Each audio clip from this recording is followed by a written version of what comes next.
Почитувани, како поминуваат деновите после лидерската средба, толку власта станува понервозна, а нивните изјави стануваат се поапсурдни. Веќе им е јасно дека двотретринско мнозинство за уставни измени под овие услови и под бугарски диктат немаат и нема да го имаат. Но сега се обидуваат да сеат магла, да купуваат некој ден повеќе и да ја замајуваат и домашната јавност и меѓународните институции. Вице-премиерот за европски прашања Маричик најави дека иницијативата за уставни измени ќе се нашла пред пратениците за неколку недели. Ние го охрабруваме да не губи недели, туку уште утре да го донесе предлогот во македонскиот парламент и да ги стават на гласање, па да видат како ќе поминат измените кој на сила сака да ги направи. Чуму тој театар кој трае со недели. Доколку нема да поминат, тогаш во интерес на Македонија и на граѓаните е час поскоро да се оди на избори.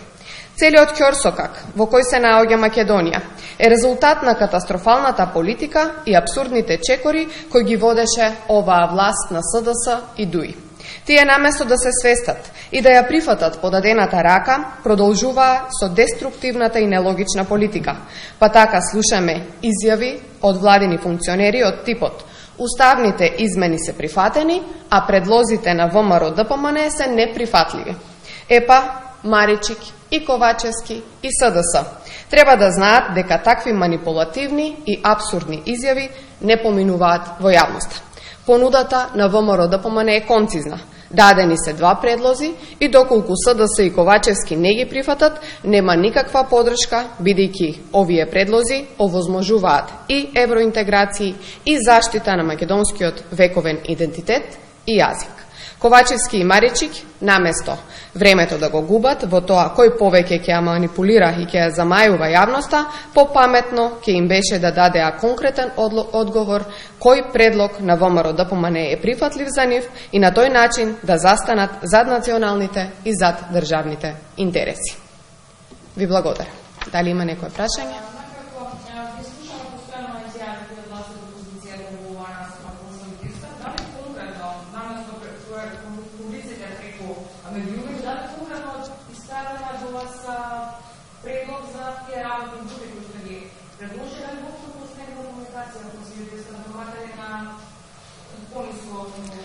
Па мислам и на вас и на целата македонска јавност и е многу јасно дека ова се само манипулации и всушност одредени начини како ќе се замајува јавноста и ќе поминат ден повеќе, односно ќе одолговлекуваат, а да не одговорат на двата начини на кои што ги постави ВМРО ДПМН, односно немаме никаква комуникација, не верувам ни дека ќе имаме, затоа што еве веќе една година како се зборува за уставни измени, верувајте, еве лично мене, верувам и на моите колеги, никој никогаш не им пристапил, заради тоа што многу јасно е кажан нашиот став и тоа веќе сите го знаат.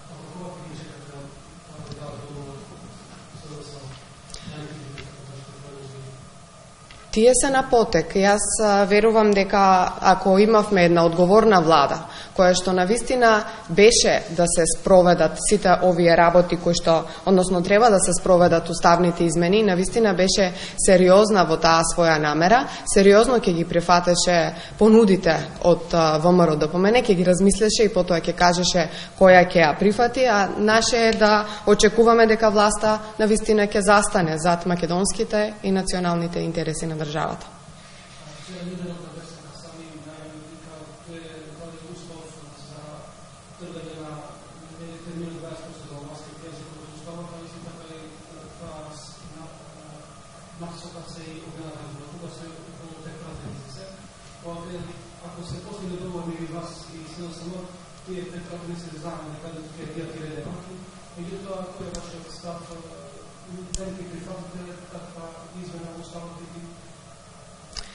Ние воопшто не можеме да разговараме за работи кои што не сме ги виделе. Од друга страна, кажуваме дека сме против уставните измени кои што се нудат на овој начин и под бугарски диктат.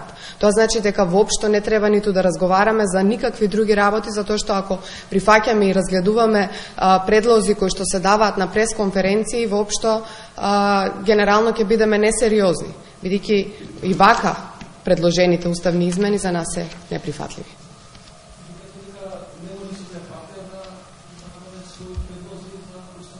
Па имаше некоја група, знам дека разговараа за одредени амандмани, не сме ги виделе ниту амандманите, за жал истите не се стигнати ни до владата и од тука се гледа дека владата предводена од ДУИ и СДС воопшто не се сериозни со оваа вака многу голема работа, која што верувајте дека ги тишти сите македонци, односно генерално 80% од македонскиот народ е против ваквите уставни измени под бугарски диктат.